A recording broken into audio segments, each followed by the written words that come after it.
Welcome into the Jazz Notes podcast. I'm your host, Ben Anderson, recording this on December 30th. It is the last episode of the year. I'm sure if you listened to our last podcast 2 weeks ago, you heard me say the exact same thing, but I did some math wrong. I didn't know we were going to be recording today, but very happy to be back recording another Jazz Notes podcast, and we'll have Chandler back coming up a week from tomorrow. I think we'll record next week's on Tuesday.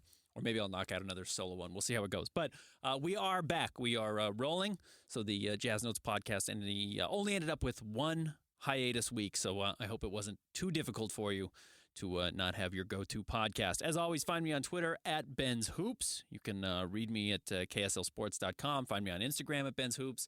Blue Sky as well.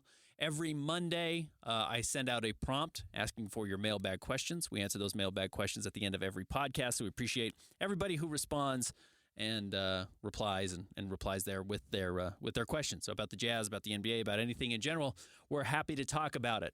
We will do that coming up here in about 10, 15 minutes. But let's break down the latest with the Utah Jazz. Again, it's been 2 weeks since we've talked, so quite a few games since we last discussed this team. The Jazz are 4-2, I believe, since we last talked. They fell to the Clippers on that Monday night game, that ugly 8:30 start and a blowout. They then had back-to-back wins in Detroit and Brooklyn, and then they've lost 3 straight at Cleveland, at Portland, and versus Philadelphia. I think it's pretty clear since that Clippers game when they were borderline disastrous, they've been playing a lot better. Their win at Detroit was arguably their best win of the season.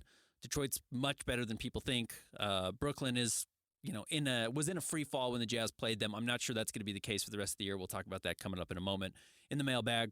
They played tough at Cleveland. You got to understand there's a weird motivation game, and then it got delayed for an hour because they were trying to figure out how to get the rim to work.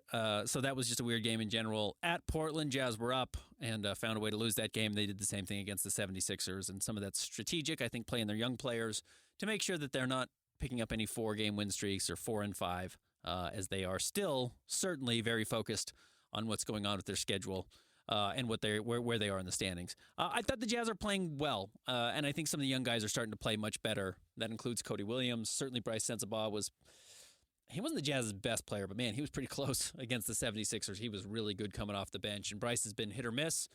He has some games where he always has flashes. I haven't felt a game in a long time from Bryce where I didn't see it. I see why he's an NBA player. I really firmly believe Bryce is an NBA player. But sometimes will hit a 3 or whatever, and then he just kind of wanders and is less effective, and he doesn't touch the ball a whole lot, and he's kind of a ball-in-hand guy. You saw against Philly, he's coming off the bench. He's just not thinking. He's not dribbling a whole lot. He's just kind of getting into his three-point shot. I think he can be really effective. And then when he does get that going and the closeouts are there, he does start to have more success attacking the rim when he's hitting his threes early and guys are overcorrecting to defend him.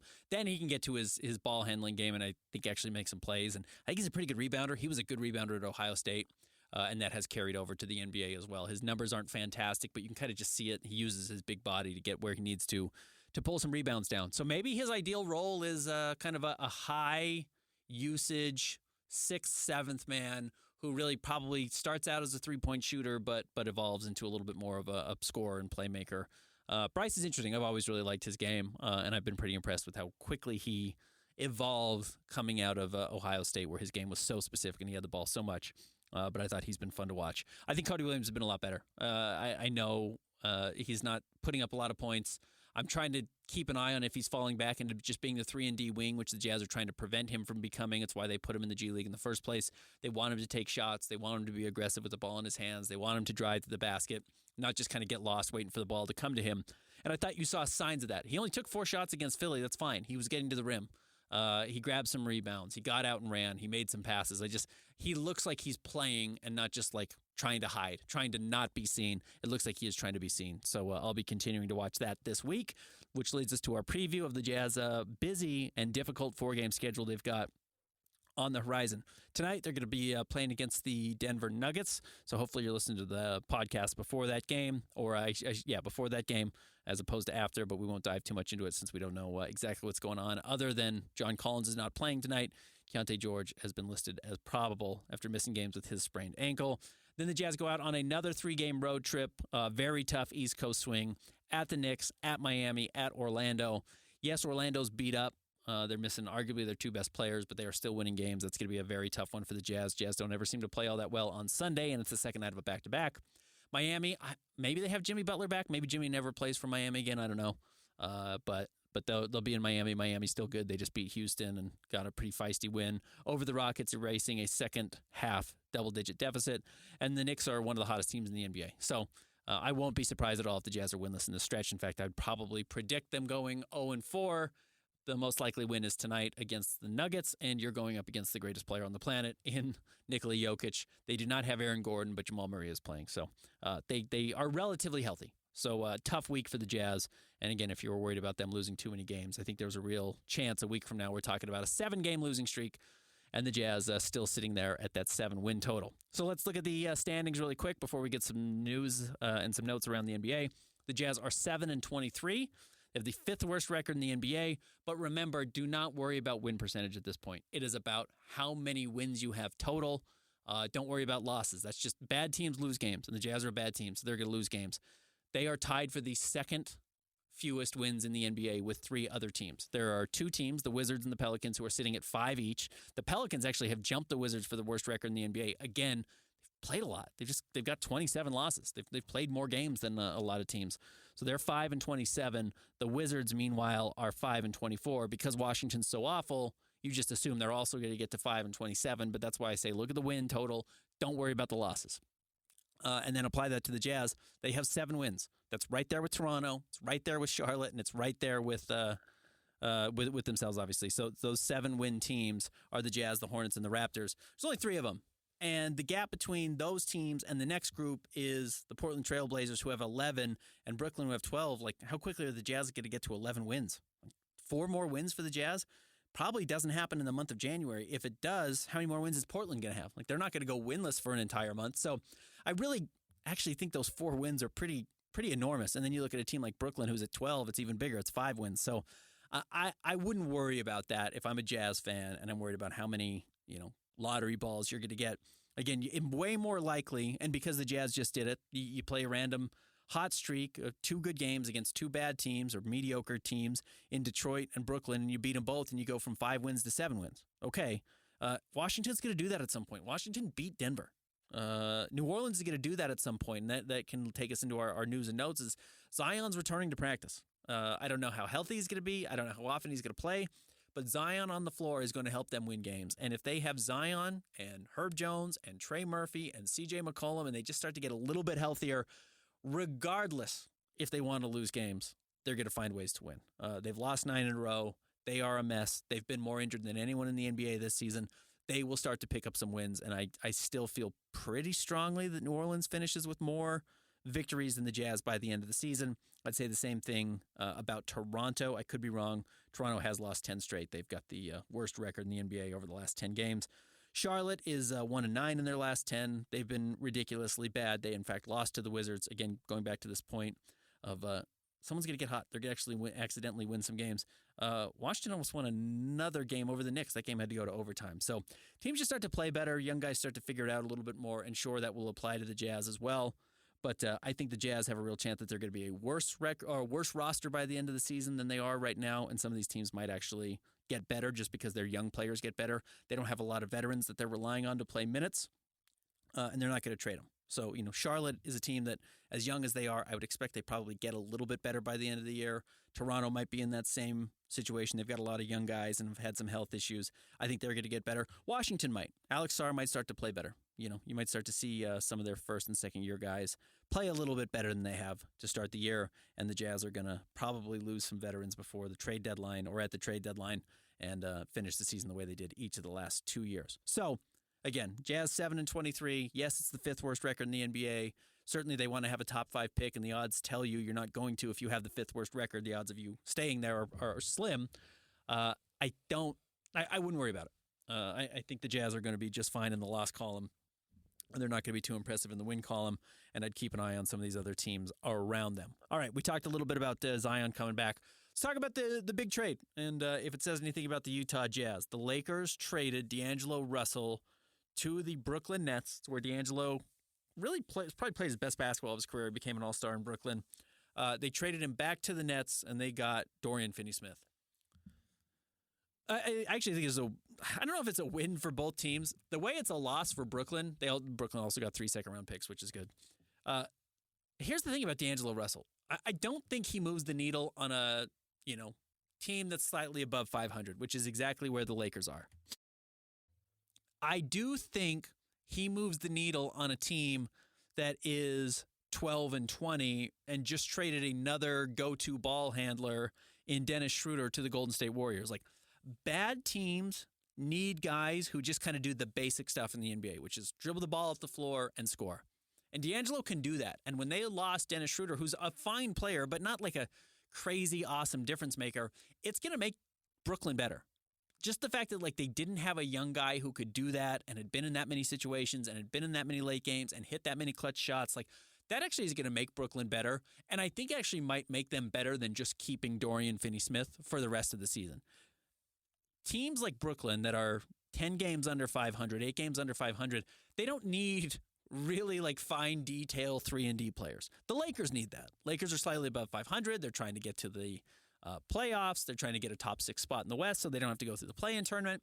So getting a guy who does all the finer things, hits threes, spaces the floor, doesn't take up a lot of shots, will defend the opposing team's best player regardless of position, that's really helpful on an okay to good team. It doesn't mean hardly anything on a bad team.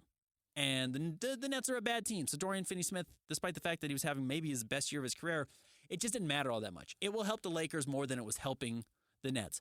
And again, on the flip side, D'Angelo was not helping the Lakers because they can do what he does. Because actually what he does is not that valuable. A lot of guys in the league can score. A lot of guys in the league can dribble. It just so happens that Brooklyn, after trading Dennis Schroeder, lost that and could use that. And he's going to come in and he's going to do that, and it's going to make Brooklyn better. So I actually think Brooklyn's going to win more games now with D'Angelo than had they not made that trade at all, which is probably not best for them because they need another top 5 pick as well. They might get it with some lottery luck, but if I'm a Jazz fan, I actually like that trade. And then the question is, do the Lakers still need anything else? I guess the nice thing is they didn't do it because the Lakers are a team that's constantly involved in trade talks, and the Jazz have been active with the Lakers in trades over the last couple of years with Russell Westbrook and, of course, with the Mike Conley thing. And I know he went to Minnesota, but Malik Beasley and Jared Vanderbilt, et cetera, they've been closely tied to one another. There's been rumors that they're interested in John Collins, Colin Sexton. We know they're interested in Walker Kessler. I don't think Walker's getting moved at all. I would say John Collins and Colin Sexton are probably both on the market, available for the right cost, though I don't think the Jazz are going to unload them just to unload them.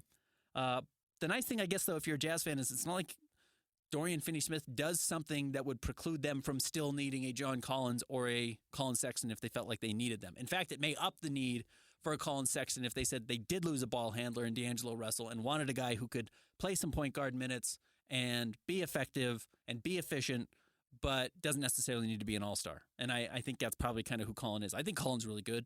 I saw some Jazz fans saying, trade for De'Aaron Fox. I'm like, are we sure De'Aaron Fox isn't just Colin Sexton with 25 shots a night? If you let Colin Sexton play 35 minutes on a team like Sacramento who's 6 games below 500 and made him the absolute face of your franchise, made him the guy, and let him take 20 shots a night, Colin wouldn't average 25 points a game? I'm not so sure. I don't know. Look, De'Aaron's had a better career than Colin Sexton. I'm not trying to pretend that's not the case. I don't know if that gap is the $22 million difference in salary between those two players, and it's really more just about opportunity. So I wouldn't do that trade if I were a Jazz fan. But getting back to the Lakers, I don't think acquiring Dorian Finney-Smith used up enough assets to take them out of some conversations that they could have with the Utah Jazz. Brooklyn was really never going to be a candidate as well, or either. But you are starting to see teams making trades. Moves are being made. Golden State's made some trades. Now the Lakers have made some trades. We'll see if other teams start snooping around what the Jazz have, because I imagine the Jazz are going to be sellers once again. All right, we'll take a break. When we come back, we'll get to your mailbag questions. Got a handful of them today, so excited to get to those. Stick around. More Jazz Notes coming up next. Welcome back to the Jazz Notes podcast. I'm Ben Anderson. All right, we get to our mailbag. As always, on Mondays, I send out a prompt on social media at Blue Sky and at Twitter. You can find me at Ben's Hoops, and I just ask you, what are you curious about with the Utah Jazz? What are your questions right now? And we answer them in this here mailbag. We'll start with Blue Sky, just building a little bit of a following over there. I know a lot of people have gone that direction, so we'll answer those questions first, but still answering your Twitter questions. I'm certainly not abandoning Twitter for Blue Sky, but I recognize some listeners have. We'll go with Ty Corbin's burner on Blue Sky. He says, what are your thoughts on the trade markets for John Collins and Jordan Clarkson? Is there any info available on if teams are interested or how likely they are to be moved? Any indication on what their price might be? Actually, Mark Stein in his Substack just wrote about it. He said that John Collins has a positive trade market right now, which means that teams are interested. And whereas before the season started, he had kind of a negative trade value, the Jazz would have had to attach an asset to get off of his $25 million. John's been awesome this year and looks like a player who could really help the right team. I think you have to understand what you're getting in John Collins, which is if you just look at his numbers, which what's he at, 18 and 10 and basically in the 50, 40, 90 club right now. I think if you think like that's just plug and play, I think that's a little naive. I'm not sure John Collins is a true plug and play player. He's a little bit of a tweener, which still kind of exists in the NBA, and Collins is one of them. But man, he's really efficient. He's a great dude. I think he's playing hard on defense. It might take him a little while to learn your system, and I think that's kind of been the issue with the Jazz. It just took him a little while to figure out what he was doing. But now that he has played for a couple of different coaches and a couple of different teams, I wonder if he's going to learn his next system more quickly, or could if he's traded. So it does sound like there's a market for John Collins. It does sound like there's value for him. What's their price? I don't think the Jazz would be asking for anything crazy. In all honesty, I really don't. I'm sure they would love any draft capital they could. The Nets reportedly turned down a first-round pick for Dorian Finney-Smith from Memphis. I think it was Memphis. To get the 3 second-rounders from the Lakers. They felt like those were more valuable. Look, if you're getting a 29th overall pick from Memphis and it's only one, or 28th overall pick, whatever it would be, versus 3 Lakers picks in the 30s. Yeah, you take the Lakers picks in the 30s. So that's why it's kind of dicey to say, like, a first-round pick. Well, what does a first-round pick mean? Is it 28, 29, or is it lottery protected on a team that's likely to go to the lottery? I don't think it would probably take a whole lot more than a couple of second-round picks, and maybe a young player. And that, again, it's not a lottery pick, but maybe a guy who's fallen out of the rotation somewhere or doesn't look like they have a future, and they say, hey, come to Utah, see if maybe you can get into their system and figure it out. Maybe you play with the stars a little bit or whatever. I could see something like that. I don't know if the Jazz are dying to eat his $25 million for the rest of this year and then into next year if he decides to pick up his player option, which he might not. He might want to test free agency. He's been awesome. And maybe he doesn't get 25 next year, but maybe he gets 3 years and 60. And he says, well, yeah, I lose $5 million off my contract next season, but the guaranteed money of knowing I'm getting 60 versus if I get hurt next year or if I have a down year next year or the Jazz are playing Taylor Hendricks over me or whatever it is, and my numbers are down, might as well cash in. And I don't think that's crazy at all, especially because it's a really bad free agent market. And as this salary cap starts to increase, there's going to be guys who say, I'm going to take advantage of that, and John Collins seems like a ripe example. So Collins, positive trade market. And then reportedly the Jazz are also looking for second-round picks for Clarkson. That's per Mark Stein. So that's purely his reporting, but that was kind of what the conversation was around him. The Jazz just always use more draft capital. Second-round picks always work. Jordan's at, $16 million, $15 million, not that much money. So you could take back a couple of players. You could take back one player. You could probably eat some salary in this move if you had to. So I don't think it would take a lot to get really either player, if I'm being honest with you. And I suspect at least one, if not both of them, are moved before the trade deadline, which, on a personal basis, I like both Jordan and John Collins quite a bit. They are easy guys to talk to in the locker room. I think they add some character to the team, and they're fun to watch when they're on the court. So I wouldn't necessarily, quote-unquote, welcome that, but I wouldn't be surprised if it happens, and that's probably what's best for the team in the long run as you turn to developing these young players. Jake the Lynx on Blue Sky. Do you think the team has to win occasionally just for morale or to show the young players that playing the right way pays off? The tanking race has become so tight this year, it feels like getting even one win right now is disastrous for the lottery odds. I would tell you to take a breath. We talked about it a lot in the last segment. Just like one win, teams are going to win games. Jazz are going to win some now. The nice thing is, I didn't touch on this, and I meant to. Again, remember, just check the Eastern Conference schedule every night. Brooklyn has to play Toronto. Someone has to win. They can't both lose. Washington has to play Charlotte. So there's automatic wins built in there, that the Jazz don't necessarily have built in. That's why the loss at Portland was huge. It was a great loss for the Jazz if you're looking at it that way. If you're going to play teams that are close to you or slightly better than you, you want to lose those games. And I know that's why the Brooklyn game specifically felt so damaging, and certainly the Detroit game felt damaging. You really don't want to be beating Milwaukee, don't get me wrong, or Golden State, or some of these teams that are good to really good. But losing games against bad teams hurts. The nice thing is because the Jazz are in the West, like you lose a couple of games to the Pelicans, great. You've made up that difference. The Jazz just don't have the advantage or disadvantage maybe of playing Toronto 4 times and Washington 4 times and Charlotte 4 times and whoever else you want to put in that conversation of the worst teams in the NBA, Brooklyn. The fact that those teams have to play each other, someone has to win. Those are built-in wins. Somebody has to get a victory there. So one of those teams is going to sneak up to 12, 13, 14, 15 wins just against bad teams alone because you play them 18 times a year. Jazz don't have that. There's just not bad teams in the West. Sacramento's like the third worst team in the West. Well, Sacramento's really good. San Antonio's really good. You just don't have that advantage. So that's a plus for the Jazz, so I wouldn't worry about it too much. But to the first part of your question, I've asked Will Hardy this. Do you need wins every once in a while? Like late last year, remember the Jazz won back-to-back games? They beat the Clippers. Can't remember who it was, but it was in this tanking race. It didn't end up mattering all that much. But the Jazz ended up winning 2 games late. And it was like, what are you doing? Like, you have to lose these games. Otherwise, you're going to cost yourself serious, like, lottery odds. And I asked Will Hardy about it. I was like, you got to understand, you got to win games. You have to let the players know that when I'm on them in practice and telling them, like, you're spaced wrong, your rotations are wrong, you're running play, whatever it is, whatever mistakes you're making that need to be fixed, there needs to be a reason why they need to be fixed. And the fix is you made the right play and we won the game.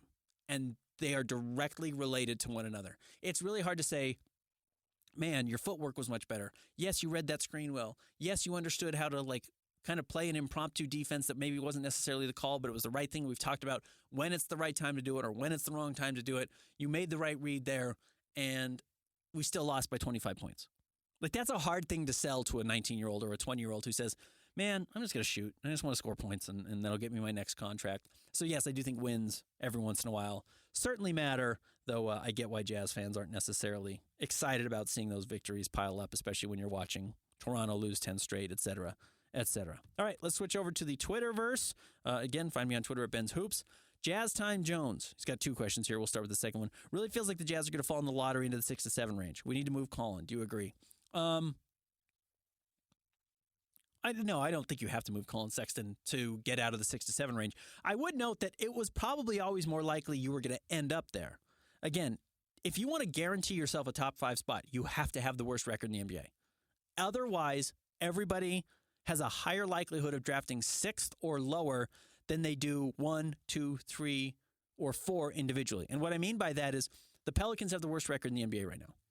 Regardless, if the lottery happened today, worst case scenario, they would fall to 5. And by the way, they have a 48% chance of drafting 5th overall, even with the worst record.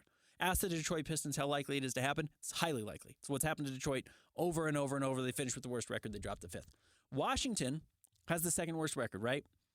They are more likely to draft 6th. They have a 20% chance of drafting 6th versus a 14% chance of drafting 1st, a 13% chance of drafting 2nd, a 3% chance of drafting 3rd, or a 12% chance of drafting 3rd, or a 12% chance of drafting 4th. So you are more likely, if you're just going pick to pick, of drafting 6th than you are 3rd, or 6th than 2nd, even if you have the second worst record. That the NBA has really wanted to get rid of some of the obvious tanking by making it hard to guarantee yourself a top 3 or a top 4 pick. So right now, where the Jazz are with the 5th worst record in the NBA, and by a pretty considerable margin, the Jazz have a 10% chance of drafting 1st, 10% chance of drafting 2nd, 10% chance of drafting 3rd, 10% chance of drafting 4th, which, again, added up, which is why these teams do it, is a 40% chance. That's decent. That's basically a coin flip. But only a 2.2% chance of drafting 5th, which is where they are currently slotted. And then you get to the much higher numbers of a 20% chance of drafting 6th, a 26% chance of drafting 7th, and a 9% chance of drafting 8th. You do have a slight chance of drafting 9th, but it's like 0.6. So very unlikely. So it was always realistically more likely, even if they finish with the second worst record, and they can still get there. Like, I'm not ruling out the Jazz finishing with the second worst record in the NBA at all. They are still going to be more likely to draft 5th or 6th than they are 1st, 2nd, or 3rd. That's just the truth of it. So that was always kind of the bargain here. You need to have lottery luck. You just got to have lottery luck. And, look, Atlanta won it last year, and they had a worse record than the Jazz, or a better record than the Jazz, and ended up moving up and winning the lottery. So you got to have some luck. You're going to have to regardless. The lottery balls are going to play a much bigger part in this than even the Jazz winning one game in late December or winning one game in January. And I know Jazz fans don't want to hear that. And yes, they can do some work to guarantee they don't fall further than 6, but 6 is basically always going to be a very realistic and somewhat likely landing spot. In fact, early in the year, I wrote up a whole mailbag of the Jazz were 0-7 to start the year, and I think it was 1-9 or whatever they were. Where do those teams generally finish? And overwhelmingly, they were between 6 and 7 was the draft pick. It's always the case. It's so hard to guarantee yourself a top pick anymore in the NBA. It just basically never happens. We'll get to your second question, Jazz Time Jones. Did Cody Williams get drafted as high as he did because of his brother?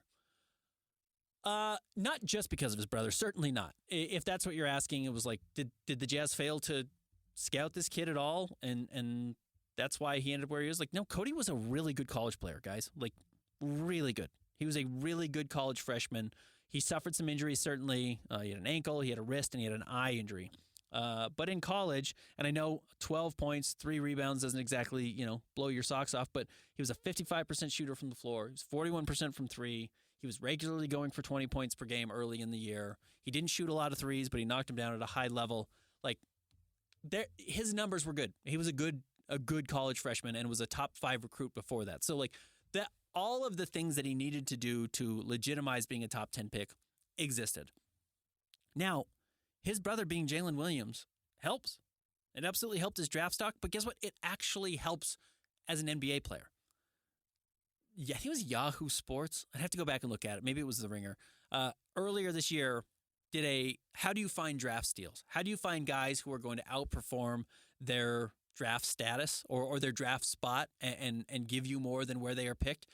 The overwhelming best indicator of future success as an NBA player was your DNA. And that means, did you have a family member in the NBA? Generally your father, but also your siblings. And the reason this was a big conversation was Bronny James going to be an NBA player because of who his dad was?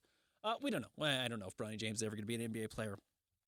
That's far more of an extreme than drafting a 6'9" wing in Cody Williams who shot 40% from 3 and really has it between the ears. And physically, he's got a lot of work to do. He's probably got to add 35 pounds. And just imagine being 19 years old and someone telling you you had to gain 30 pounds. Most people didn't gain 30 pounds their entire high school life. And that goes from being 13 to 17, or 14 to 18. A lot of people don't gain 30 or 40 pounds in that stretch. Asking a guy to do it from 19 years old to 20 years old is really difficult. And yes, they've got professional nutritionists and great weight rooms and workout coaches, et cetera, strength trainers.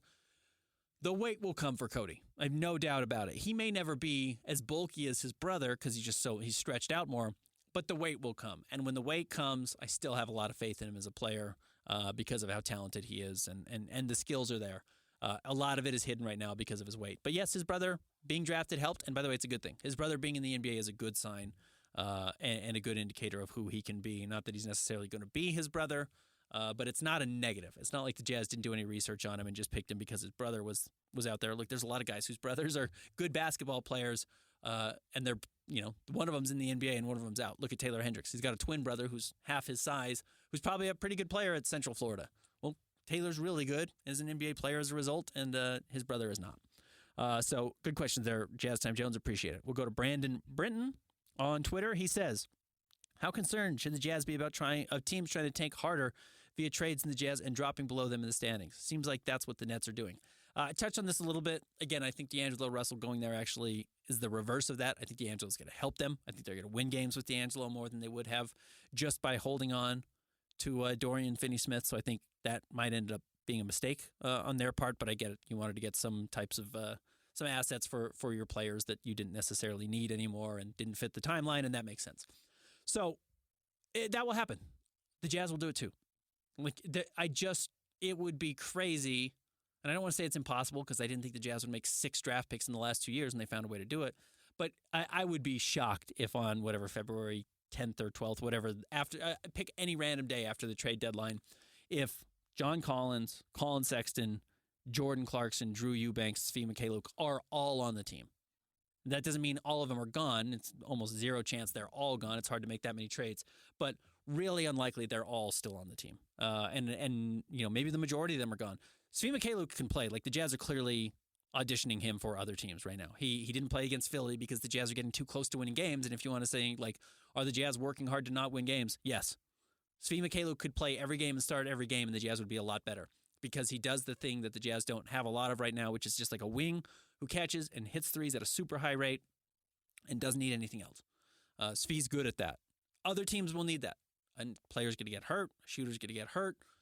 They've got an $8 million salary, and they say, let us take Svi and Drew Eubanks off your hands. And look, the team I've always focused on is the team we're going to see tonight in Denver. Like, it just has made so much sense for me to see the Nuggets grab a 3-and-D guy, and Svi's not a great defensive player, so just a three-point shooter. Let's say a floor spacer with some championship experience. He won a title last year in Boston, and Drew Eubanks. They desperately need a backup big who rebounds and plays defense, and that's exactly what Drew Eubanks does.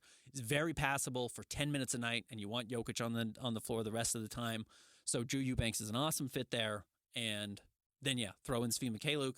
You take back whoever. It doesn't really matter. I've always said Zeke Naji's the name. It doesn't really matter who the player is. It just matches basically dollar for dollar.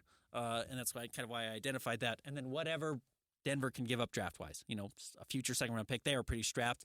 But a draft swap, whatever you can get from them, I think you do it. So that Jazz will trade guys like that, and then they will find a taker for a John Collins or a Jordan Clarkson or a Colin Sexton. Again, teams need help. There's a number of teams who are going to want to add players, and I think the Jazz are going to be in business and aren't going to have an impossibly high asking price to move players. I don't think that's in their best interest this year versus just trying to say, let's strip the roster down, carve out minutes for Cody Williams, Kyle Filipowski, Isaiah Collier, Keontae George, Bryce Sensabaugh, Johnny Juzang, and then, Lowry, et cetera, et cetera. But, it's going to be about those guys. You're going to see a lot of those guys over the last 40 games of the season. It's going to be maybe ad nauseum, maybe a little bit too much for some fans, but you're going to see a lot of those guys at the end of the year. James McKinney on Twitter, I think this is our last question, says, if the Jazz don't get a top 5 pick this offseason, would you begin to question Danny Ainge's tactics and vision as the team's GM? No, again, I still wouldn't. Again, I talked about how difficult it is to guarantee yourself a top 5 pick. You have to finish with the worst record in the NBA. The Jazz could still absolutely get there. Man, I watched the Timberwolves, and I know they're winning a little bit more lately, but it's just like, man, that Rudy trade. And it got him closer. But the Julius Randle trade's been horrendous. Jazz are going to get a pick in the low 20s, maybe late teens out of it. We'll see what Minnesota's health situation looks like, and they're playing a little bit better since Christmas. Again, it's 2 games, but they're borderline disastrous. Rudy's still good, but he is a shell of the player he used to be. He just does not impact games the way he once did, and they are really prone to going small. They did it against Houston, and it won them the game. They got Rudy off the floor. It helped them a lot.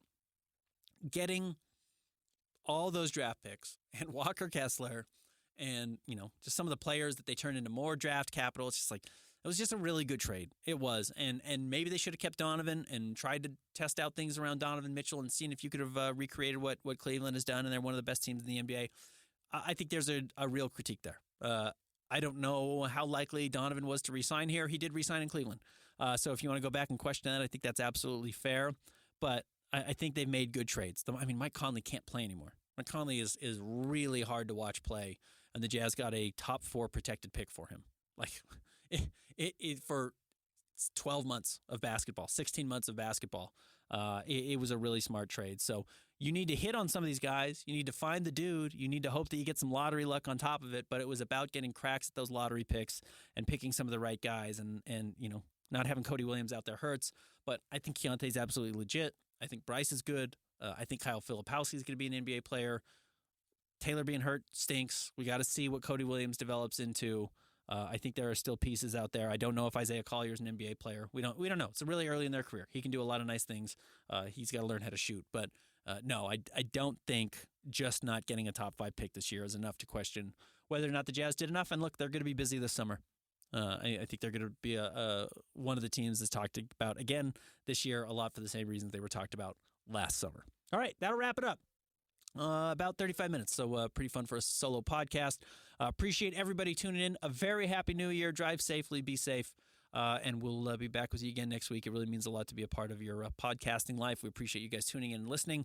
It's enjoyable for us, and we'll be back next week.